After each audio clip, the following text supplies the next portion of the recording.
We ready? All right, this is Margaret Lark Russell telling us Ka-Ching, how to make real money. Please.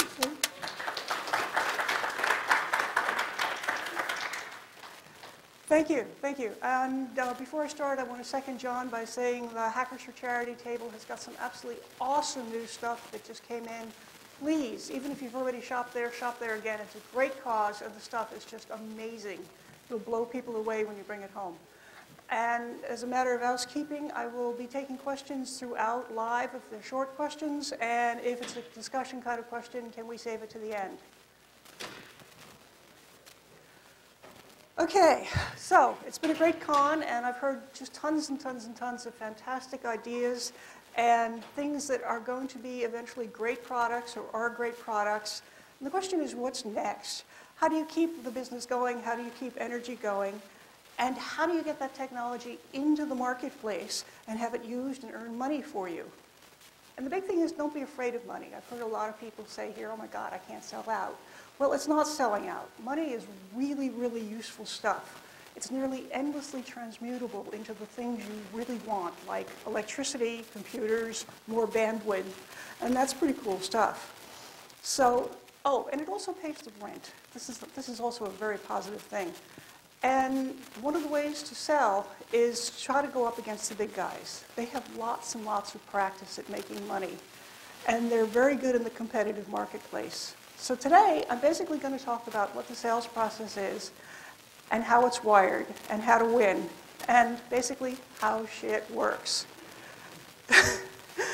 So also, too, throughout this talk, because I'm going to have to call what you guys do something, I'm calling what you do a company. Partly because I'm calling it a company because I want you to think of it in terms of a business. And partly because I don't know what else to say. You and your friends and associates, your startup, your cabal, whatever. So your company. So forgive me for that if it doesn't quite ring true. Also, I'm going to have to limit myself to just talking about one portion of the sales cycle. There's a lot to selling. My expertise happens to be in RFIs, RFPs, and RFQs. And to unfold those acronyms, it's a request for information, a request for proposal, and a request for quote. A lot of times when small companies are cultivating leads, particular vendors have enormous influence on the RFP and its content and its focus. And the potential buyer, in discussing with the large companies, they need to describe the problem and they need to describe the technical requirements to solve it. And they actually might submit portions of the RFP. The seller might submit portions of the RFP that you might eventually wind up having to answer. And that can be really kind of weird because they basically have more clout than you do. They also have huge tons of personnel. They have hundreds and hundreds of sales reps. They have sales engineers. They have sales supports. They have vast, enormous back offices, tons of practice in doing this stuff. And they also usually have very large proposal departments. I've been in places where the proposal department is pushing 100 people, and that was just one division of this very large company. I've also been in places where the proposal department is 5 or 6 people, backed up with about 100 people that are on call. So there's tons and tons and tons of just enormous competition out there, but there is a way around it. And they have it down cold, you have to learn it. And the thing is, it can be learned. It's a skill, it's a craft, it's just another skill set. If you can code, you can probably write a successful proposal because it's very, very learnable. And the thing is, I can't tell you how to make doing a proposal be less onerous, less horrible, less sucky. And I've heard a lot of people say, oh God, I hate doing proposals. People here, possibly in the audience, saying because they're just dreadful to do. Okay, sorry, we're having a bit of a sound problem. Okay. Okay.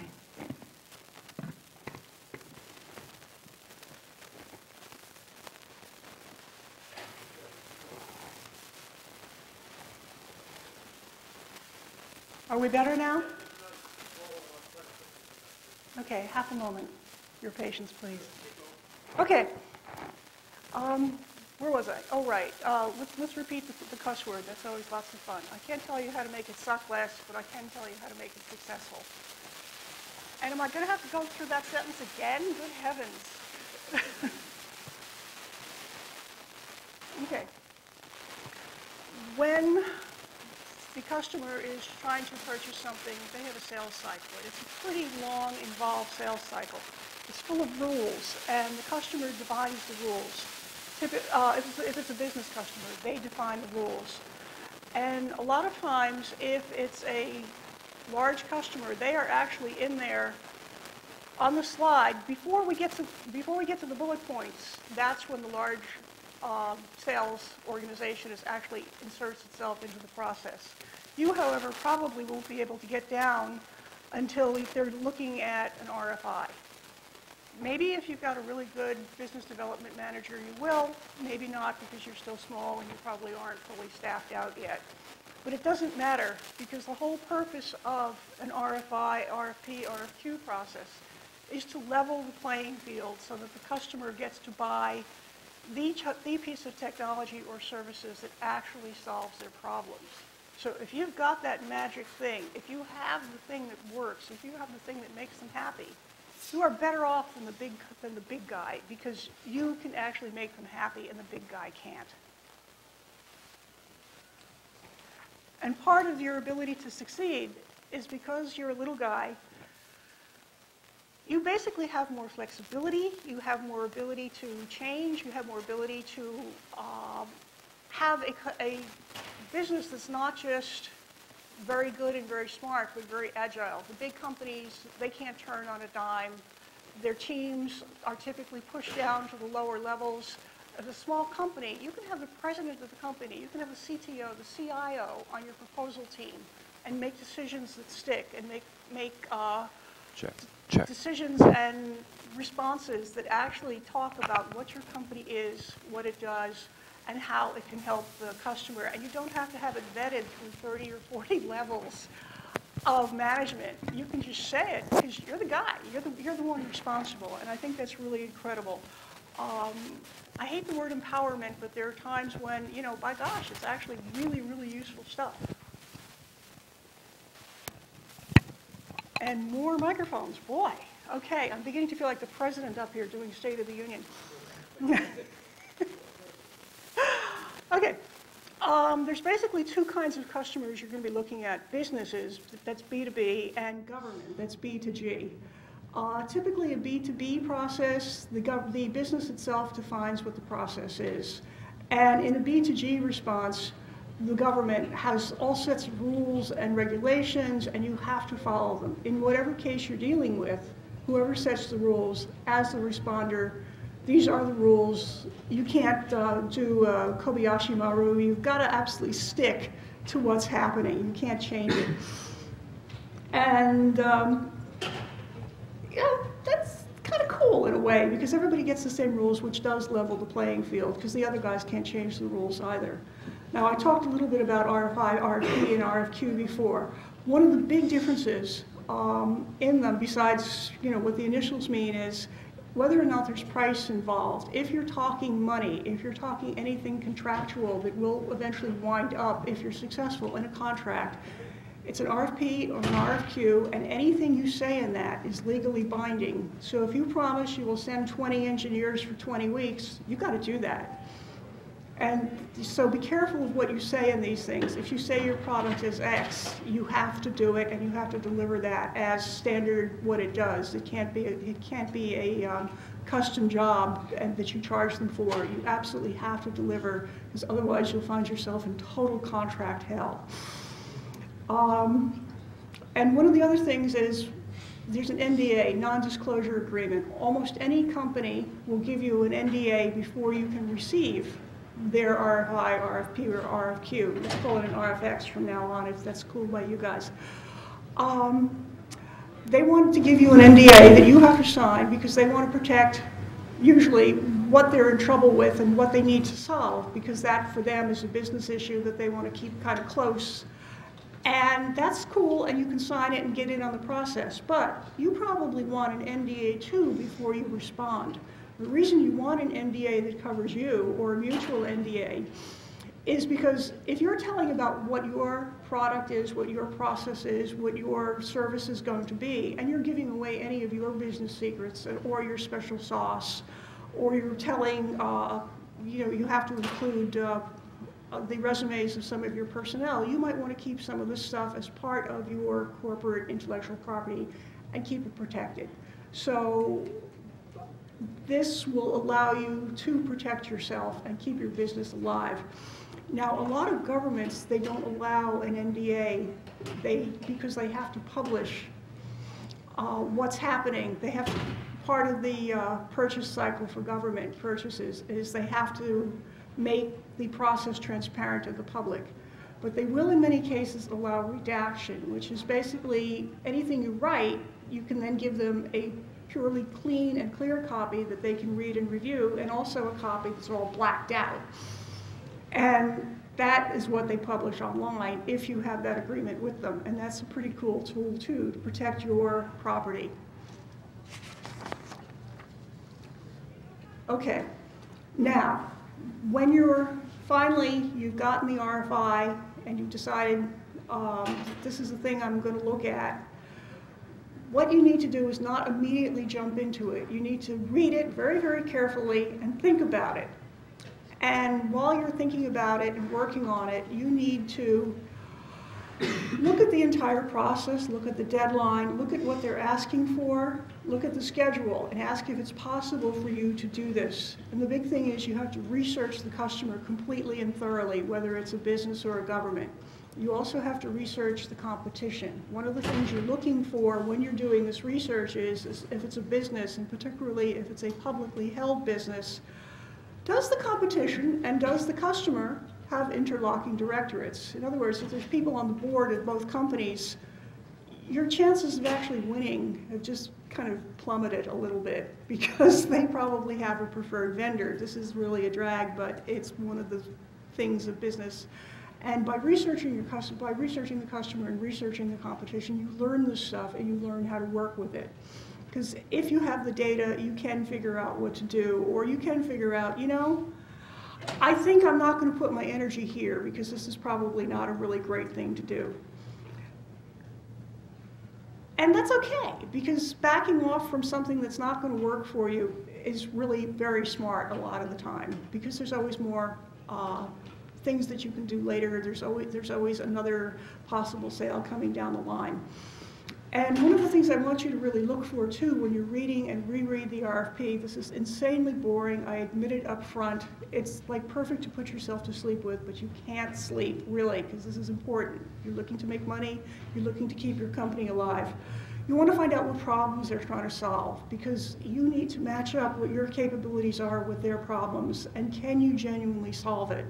This kind of seems like a no-brainer. You'd be surprised at the number of huge businesses that just sort of say, oh, we're a really big guy. We can solve all your problems. No problem. We're cool. And then they can't, except they claim they can, and they wave their hands, and they say magic things, and they take somebody out to play golf. You're not about to do that.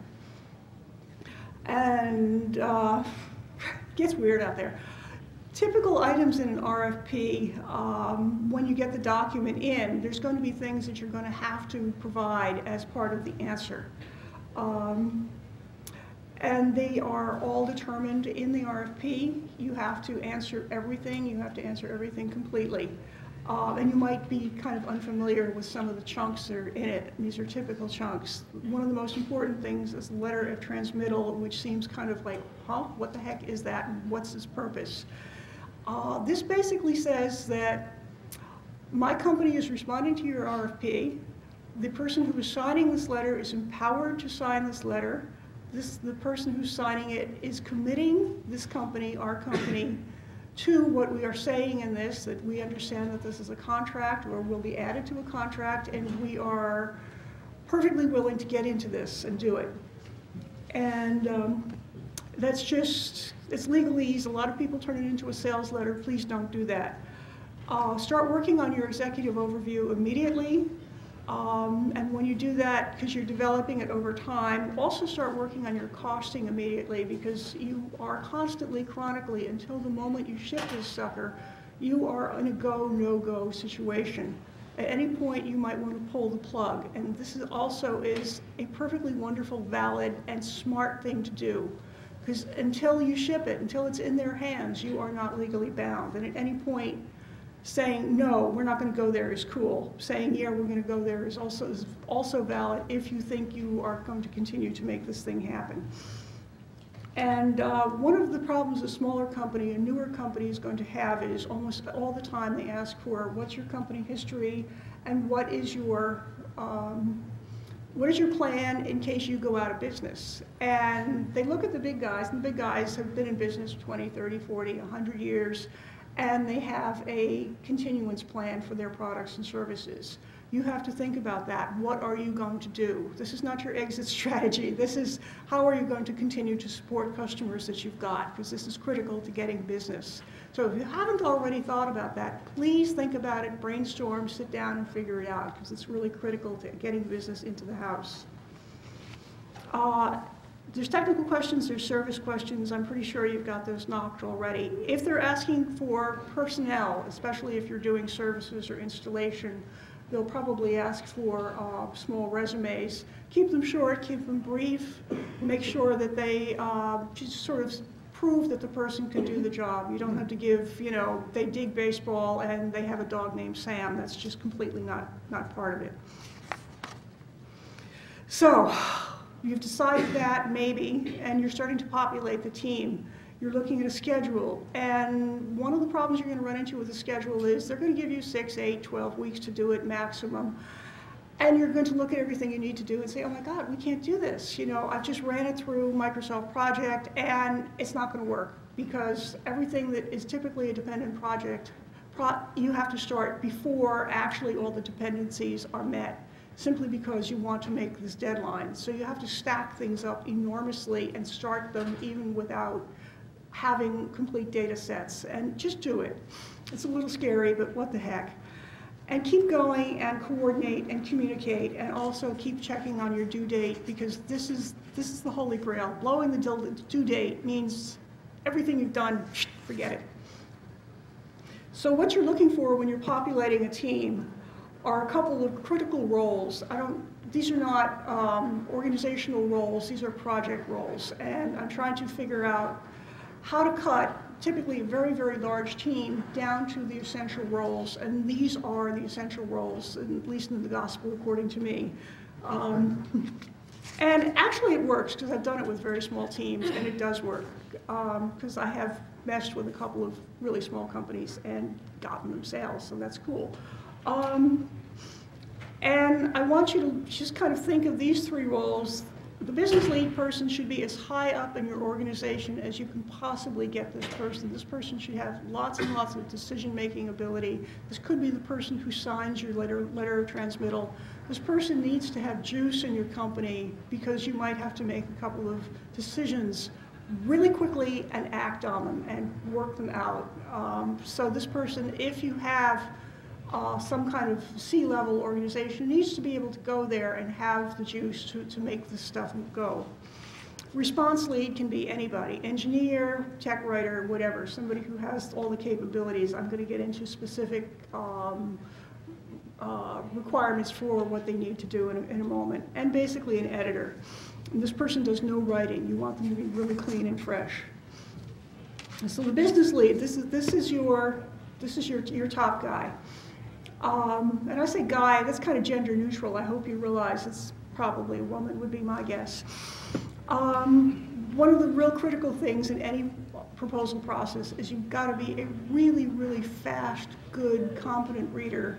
It kind of sounds silly. Everyone knows how to read, but there's reading, and then there's huge reading comprehension, and there's ability to really read and pull the juice out of what they're actually looking for and keep on focus with that.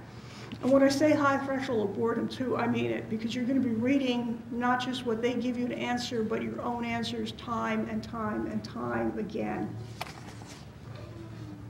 And this person, with the pursue or not to pursue, the go, no-go decision, is going to be asking themselves constantly, every step of the way, a whole pile of questions.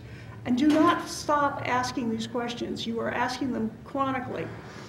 And this is really important, because as you're developing data, as you're developing answers, you need to always be balancing, what are we doing here, why are we doing it? If you can't continually answer those questions with a yes, then stop.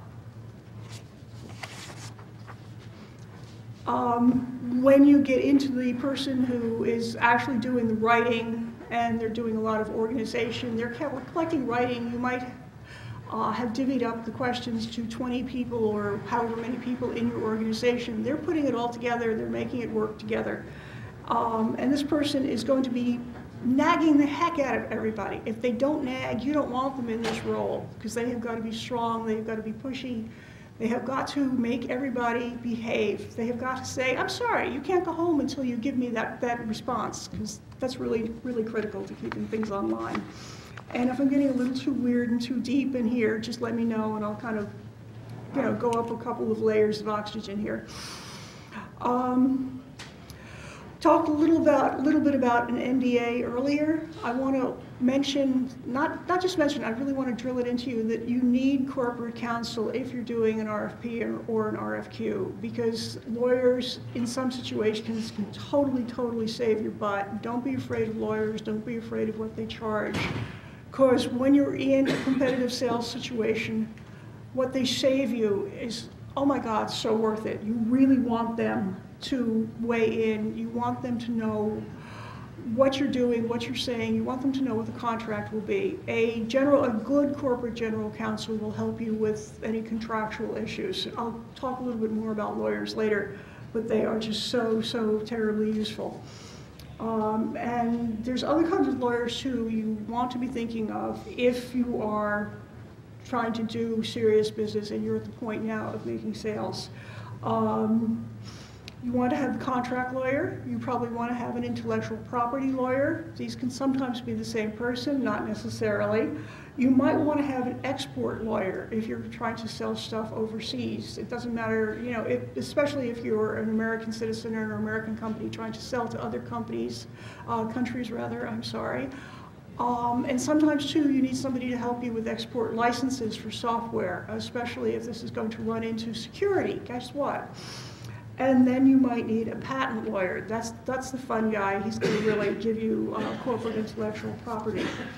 So, okay, after that slight diversion, back to RFPs. The editor person. This person should really have no writing responsibilities at all. The main thing you want them to do is to make sure that you have answered every single question. A lot of questions come in multiple parts. You want to answer every single part of the question in order to be compliant. One of the ways they kick you out is if you are non-compliant. You can miss a tiny little thing, and if they're looking to kick you out, they will, and you will have no recourse. A lot of cases you can say, hey, wait a minute, why were we kicked out? And if they point out a discrepancy, you're hosed. You really have no way to come back. This is particularly true in government purchasing. And I cannot believe I'm going to say what I'm now going to say. I was an English major a long time ago. The last edit is going to be for grammar and spelling, and I'm now going to be thrown out of the secret cadre of English majors. It's much more important to have a compliance review to answer every question and sub-question.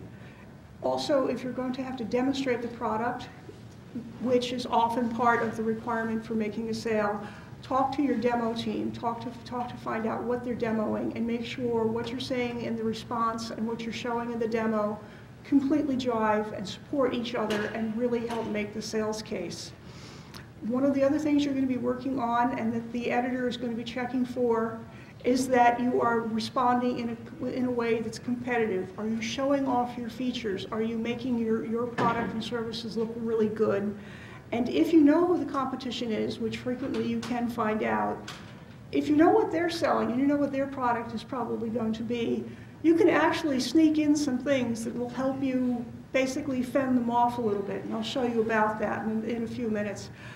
And after you've got all that, now you can do the grammar and spelling and make it really good, because one of the things is if you have poor grammar, poor spelling, poor layout, you're not going to look professional. And at this point, you are professional. You are playing with the big boys, so you really, really, really need to go for that. But only after you've got everything else. Okay, and I've talked a little bit about answering all possible points. You have to get them. Almost all responses are graded by some poor guy who was sitting with a pile of these suckers on his desk, and he's reading them, even if they're 100 pages or 200 pages each, and he's going through with a scorecard and he's checking boxes. Be his friend, make his life easy. Use a good typeface and make it easy to find each answer, because you just don't want them to hate you because you're making it hard for them. Just like, why would they hate me? Well, because they're at it for 2 weeks and they're bored silly, and you just you need more people on your team. And part of the thing too is you really want them to know constantly in all of your answers that you are paying attention to their needs, you are paying attention to what they're trying to solve, and that you are solving it in every single answer you give. So this is kind of a joke, but I was talking about questions that have multiple questions built in. And so my belief is that you start an answer with the easiest possible scoring. You can say fully compliant, you can say meets requirements, you can say yes, we do that. But and that works because that will get you the check in the score box immediately before the reviewer glazes over. There's some disagreement about this technique. A lot of people want to front load the response with 2 or 3 pages of marketing ease. I really, really think that that's a bad idea, because you really want the check in the checkbox more than anything else. The drawback to it, though, is you have to be really consistent. You're basically, every answer you can write the exact same, fully compliant or meets requirement or whatever. You do it because you're setting up yes, yes, yes in the reviewer. The problem is, if there's a place where you don't, it really, really stands out. So you have to, 2 things. Remember to put it in every place where you are, and be really careful where you're not. If you think you're like a 50-50 balance, why are you responding to that RFP? And there's a little joke in there, but if you look up the thing, you'll find it. One of the other ways to handle answers is you can add your own features. This is a way to build additional points and get, yes, we meet and we also exceed. So you're pointing out one of your features. And also another way is never do this as the first answer.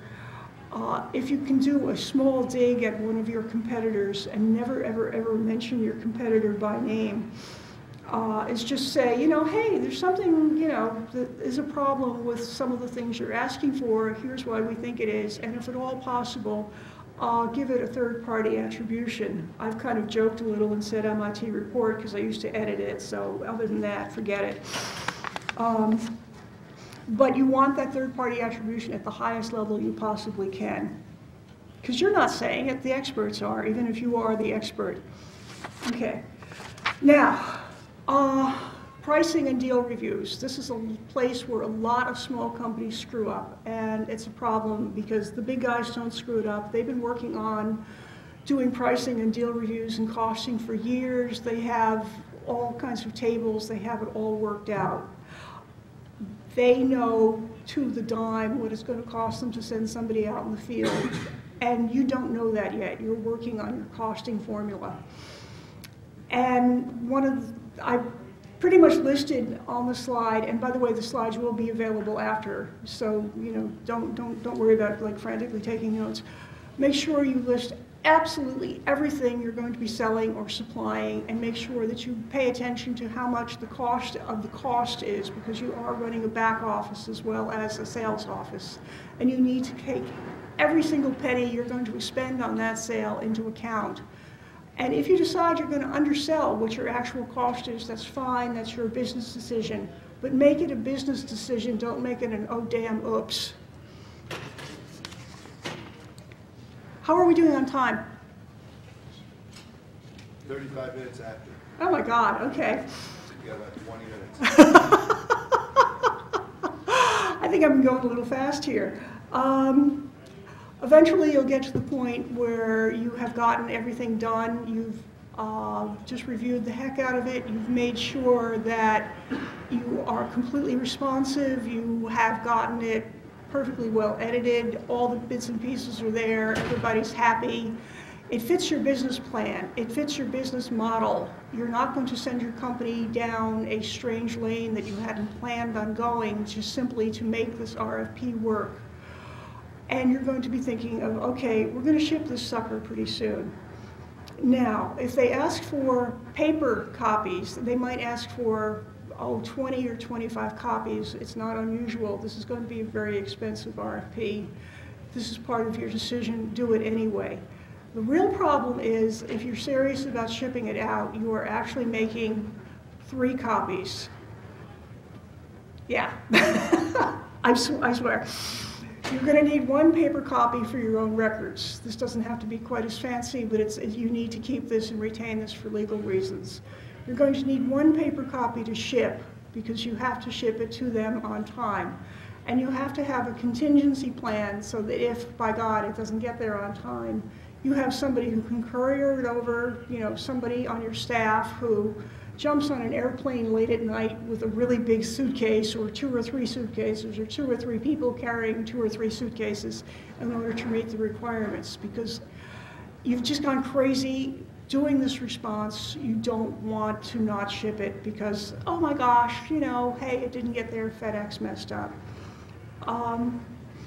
If it's an online response, often it's as easy as pushing a button and sending an email with a receipt confirmation, not a problem. However, there's more and more movement to doing web-based responses where you have to fill in the blanks, and some of them don't work very well. Find out beforehand if it doesn't work very well, find out what the glitches are, become really good friends with the person who's administering the web portal for responses. A lot of times the government is using more and more web portaling because they're trying to get paperless. The problem is when it doesn't work and you're up against a deadline. So play with it first and make sure that you actually can provide what you're doing on time. Because why bother if you don't? Okay. Now, when you have shipped and you think you are ready to relax and have a beer or have a scotch or whatever and get some sleep finally, do that for a little while. The most important thing you are doing is you are building up corporate intellectual property. I want you to start a spreadsheet. With the very first RFP, look at whether or not you decide to respond to it. And what you're putting onto the spreadsheet is you are putting on the company name, what they're looking for, why they're looking for it, if you have the document in hand, what the name of the document is, and you should have one single place in your corporate server where you store these things. You should include in this what they're looking for and how you match it or don't match it. This is really important. Kind of eyes everybody. I know by now you're probably glazed over. You want to know, am I responding? Am I not responding? Why am I not? Does my product set match what they're looking for? Does my product set not? Are they looking for services I don't currently have? It's okay if you don't currently have this stuff, but you need to note it and you need to take as many notes as possible. If it's a response that you do or get halfway through, continue to take all this information. What's going to happen after a while is you're going to start winning a couple of these things. You need to put them in and say, I won this one. Otherwise, you need to know who won it. You can usually find this stuff out. If it's a government thing, you can find it through government portals. If it's a business thing, very often they do a press release. It's really cool. You just Google it and find it. You want this information so that you start building up serious database of your field, your competition, your potential customers, what your product is and how it stacks up.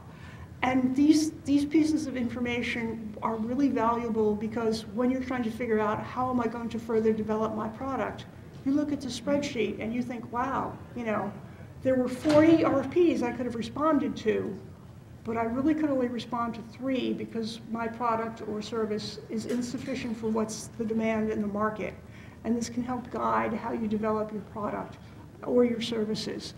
If you're discovering that there's another competitor out there who's basically just wiping up the field and eating your lunch, study them. You need to know who this guy is and figure out what it is about them that is making them prevail against you every single darn bloody time.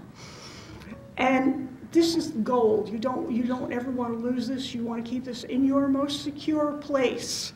And just keep it forever and ever and ever. And when you eventually get big enough to start having systems like a customer relationship management system, you can dump some of this in there.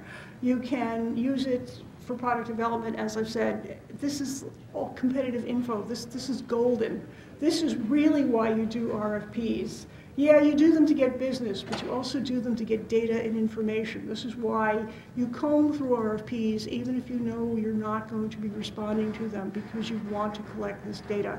It's really, it's kind of boring to read through them all, but my gosh, the data you acquire from reading these things and responding is just enormous, and from following up, because a lot of companies send them out into the ether, they never follow up. They have no idea who won, they have no idea. The press release will often say, we went with vendor XYZ because they met our service expectations or because their product was unique. You want to capture those questions, you want to capture those chunks of data too, because those will really, really help you in the future with your company. Do not ever, ever, ever not do this. Another thing that you're looking to do when you're gearing up for next time, you're looking at this and you're also looking at what was our process. You want to do afterward, always you want to do a, why am I fogging on the word? Anyway, you want to do a post-mortem on the process. How did it work? What were our problems? Because you're looking for incremental improvement in your proposal process. Because it will get easier over time with practice and iteration. You'll pare it down to what you really need and maybe start building it back out as you discover that it's working or not working for you. And this also gives you your state gate definitions. I don't know how much you guys know about process flow, but as you're moving the proposal onward, you need to decide, do we need an engineering review, and do we need a legal review? Do we need a review from service if you're including services or are a service company, so that everything gets reviewed by the proper people and they sign off on it before you move it along. And you do need to get all those sign-offs and approvals before you ship. And of course, also too, when you're saving a electronic copy of your response, as you are reusing the data that you collected and rewritten and perfected, you're going to be reusing it, and the process will also get easier and speedier, and you can relax more about corporate information, executive overview, letter of transmittal, because that's stuff already done, and you can pretty much reuse it. And yeah, makes life a whole lot easier. There's a bunch of resources I've collected that you can use. Again, you don't have to write down the URLs for this because the slides will be available. There's a small company that's nationwide that provides as-needed general counsel. These are all people with lots and lots of experience, and they work hourly, and they're usually a pretty good group. Almost all of them have corporate experience. On their website, you can see who they are, what their experience is, and how it maps to what you're needing. There's a group out there called Shipley that will help with proposals. They do proposal training, they do proposal contracting. They can help you if you're willing to go with them. They're pretty useful. DARPA Cyber Fast Track, if you've been coming to Shmoocon, you know about them. Is Mudge here this year? Peter Mudge. Anyway, they do smaller funding. It's not so much sales as development. They will help you with money. Their proposal process is only a page or two. It's a lot easier. One of the things as a small company too, you are looking at small business set-asides. Now the really cool thing about small business set-asides, for all large government contracts, they have a requirement that 23% goes to small businesses. A small business is any company with a revenue of less than 5 million. If you make more than 5 million, I really want to talk to you. But the small business set-aside is really cool. There's a way to get in on that. And also, too, if you're paying attention to who's been getting government contracts, you can find out who you want to contact and say, hey, we want to be your small business that you propose with next time out. Start looking for these people because they can be really useful to get your toe in. Because you're not the prime contractor, you're the subcontractor. You're going to be making a big chunk of the change, and you're going to be helping yourself make a sale that the big guy is actually guiding. And typically when you are the subcontractor, what you're doing is very much the exact same RFP. It's just you're answering it as your own company, and it's added to the larger company's RFP response. If you need help being a small business, there's a small business agency that's part of the federal government, and there's also the government has got this wonderful, wonderful website out there for finding RFPs and RFQs to respond to. You can search through it by area, by what your expertise is, by locality. It's very, very searchable. It's got a pretty hot search engine. And I kind of recommend it. It's a cool thing to do. Just especially start reading that too, because you're looking to see what people are looking to buy. And also I've included in the slides, because I'm hoping y'all will go online to grab the slide set, a quick glossary of terms that you might need to know in order to pull off this chunk of business. By the way, the task order is mostly just used for government stuff, and it's a blanket contract. That's talk to your lawyer before you do a task order kind of proposal, because it can get a little hairy. And that's basically it. I probably rushed through way fast, and I hope you all are, not kind of thinking, oh my God, what am I doing? So are there any questions? Oh boy, I kind of see somebody in the... I might have missed it. I don't know if I got here late or not. I didn't get an introduction from you and your background and what your experience is. Okay, I've spent about 25 years in marketing in large technical corporations. I spent 10 years doing just proposals. So I think I've got a little cred on that. I've got a ridiculous winning, if I can pat myself on the back, a pretty good winning record. And when I was looking at what was going on with the Shmoo group, I realized that a lot of companies are springing up out of the Shmoo community, and you might need a little bit of somebody who's played with the big boys who can kind of help people grow their business some and turn it into a real growing concern. Does that answer your question? So you're doing this kind of stuff as a consultant now, or are you just trying to share your knowledge? I'm mostly sharing my knowledge. If you want to talk about consultancy, wait till I get off the podium. Okay. In the front here? Yes. I've been on the FPO sites and I've been looking at some of the things. A lot of the information is very terse. It doesn't seem that it caters to young startup companies, which I think the majority of people in this session would be 4 to 10 size startups, and having the established structure that you said in the presentation. How are we supposed to interpret that if a young startup company could actually bid and propose on these things from the experience and the stuff that you've seen, that you've talked about today? Okay, if I understand your question, it's basically that a lot of the RFPs come out and they're too terse and give insufficient information to figure out... It's not that it's insufficient information. It seems that if it would be something where a 4-person team, a business team, may not be able to handle, because it might be, let's just say it might be installing IPS IDSs. There's an RFP for that, and it seems like there's a 6-month period to do that. But it seems, for me, it would seem like, okay, number one, I have to be a reseller, or actually number one, I have to be a small established business. Number two, I have to be a reseller. And number 3, I have to be able to support the product. So I was just wondering, from your experience with working with other people and the information we presented today, does that seem kind of to be the actual, that they're really looking for more established small businesses, not necessarily people from the Shmoocon group or something like that? They often are looking for establishment, or if you're new, the ability to continue, which often means you have a larger partner.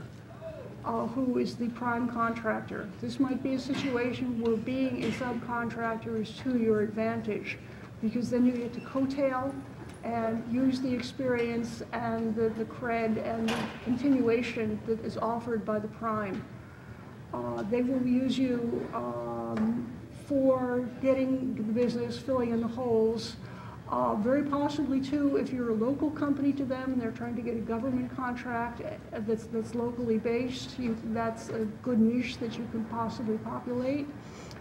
But you mostly, if you're looking to go alone with that kind of installation business, are you actually looking at large business customers? I think from what I understand, it sounds more like you need a better definition of what you supply to whom. Okay? Yes. Anything else? Okay. How does it relate to when you're trying to look for research grant opportunities? A research grant. Yeah, if you want to be an organization that uses grant funding to do research in cybersecurity or computation services like that. Okay, research grants are very similar to proposals. You have to look for them and respond to them. I might direct you at the DARPA Cyber Fast Track, because they do a lot of research funding. Okay. I think they currently go up to, what, 250 million? 250,000, I wish. Really? They were only like that? Okay. Yeah, so it's a pretty good chunk of money, and it's my understanding that that can often, after you've done a chunk of DARPA Cyber Fast Track research, that gives you enough to really kick the company off because you've got a war chest. Okay? Is it secret? Is it like every year? I saw more hands. Okay, in the back there. So during the request phase, this is just for like the government side, you said that the playing field's kind of level when it comes to companies trying to sell and get those RFPs in. Well, there's a couple of ways to sidestep that. Like there's a company called GovTech.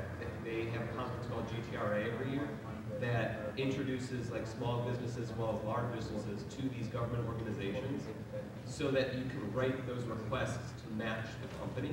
Ah. And it kind of, because if you put out that request, anybody has the ability to write it, but they have to fit it perfectly. But what they do is they write that request to perfectly match your company, because if they really love your product, because that playing field may be level, but anybody can put up that open bid, and they always go to that lowest bidder, which kind of throw things. Okay, I wasn't familiar with that. This is GovTech? It's called GovTech. Yeah, that's the company, but GTRA is what you want to go to, and that introduces any kind of company, big, large, and small companies, to the government organizations. Okay, EPRA? GTRA. GPRA.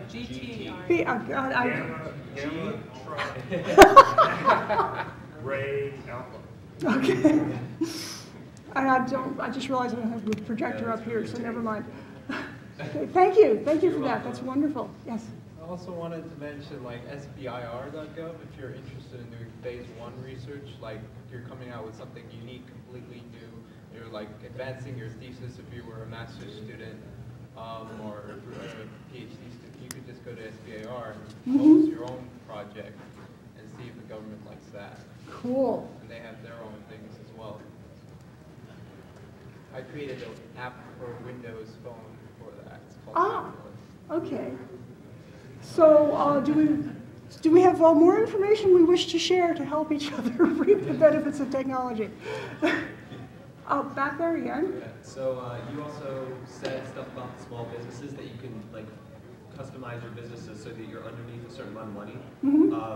For government stuff too, you can have like a hub zone, which is if you have your company in a certain area that's like a low population of funding, you instantly get government grants for it. Oh, and nice. also you can be, if you're not just a small company, but like minority owned, woman owned, Yes.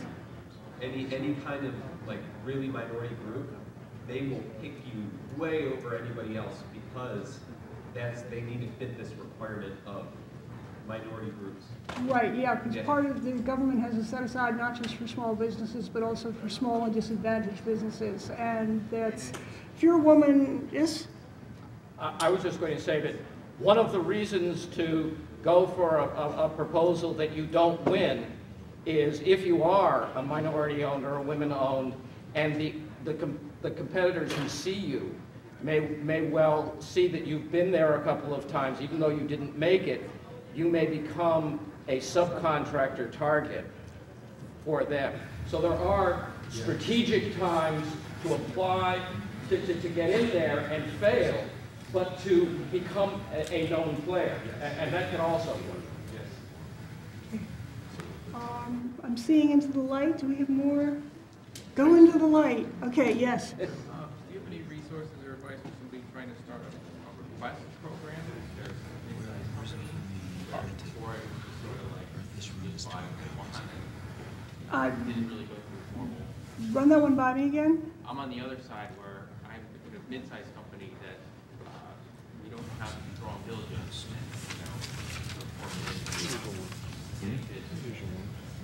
Okay, you're with a buyer company or a seller company? You're with a buyer company. Well, you know, you probably have a purchasing department. You probably have. You don't have a purchasing. We sort of need one, and it's a struggle because we're always too small to do this right. Okay, I would really recommend that before you make any purchases, unless of course you're buying like pencils, to really come up with what your requirements are, because otherwise you're going to be blowing a lot of money on stuff that doesn't fulfill your needs. We've done that a lot over the last 10 years. That's kind of the thing, but we're starting to do that now, but it's cumbersome. We've never really done it before. We don't have institutions. Yeah, the problem with all of these procedures are they seem cumbersome, and the only thing that's worse is not doing them and discovering that you've just done something you really didn't want to do because you didn't think hard enough about it. This is just if you're selling, if you're buying, you know, really put thought into it. You know, pretend you're buying a car and spending your own money. So is there anybody else out in there? And did I answer, or was I like too mean to you? I'm sorry. No, I wish there was something more like a book I could read about or something. You know, there probably is. Things that you should put in your RFP that I don't think of until we're 6 months into the engagement already. Yeah. I mean, you know, there are also, you know, some teaching books on how to write RFPs, which is a whole different art. Because some companies sit down and put together a committee and write an RFP, you know, really thinking well about what the requirements are going to be. And then there's the horrible, sneaky thing that I admit, oh my God, what a horrible person I have done, which is write RFPs as the selling company that the salesman gives to the purchasing company that gets incorporated in the RFP that's eventually released. Some of my coworkers have done that, and I don't like it. You know, it's not what we need. It's, you know, someone else's checklist. Yeah, well, you know, it helps slightly skew the sales process, but if indeed it does ask questions and help formulate what the problem really is, it is a useful thing. It's just you have to be, you don't have to take the whole thing, go through it carefully, and just use the questions that are genuinely useful and speak to you. I personally don't like it, but it's one of the sales techniques that's in use out there. What can I say? Okay, anybody else out there? God. I think we're done for now. Thank you. Oh, hold on. I just wanted to ask, where were you going to post your slides, and what was your contact information? Because I didn't see it on the slide. Okay, there is, I think it goes onto the Shmoo website after the show, because I have to like give them my little USB and prove that I was really here. I think I'm really here. Oh right, there's pictures. It is real. Okay. Yeah, like I didn't see email or address on the slide. Okay, You allow an email? I can take care of that. Okay. I do have email. I am that modern. Yes. All right, thank you. Okay, thank you all so very, very much. Do I have a thank you slide?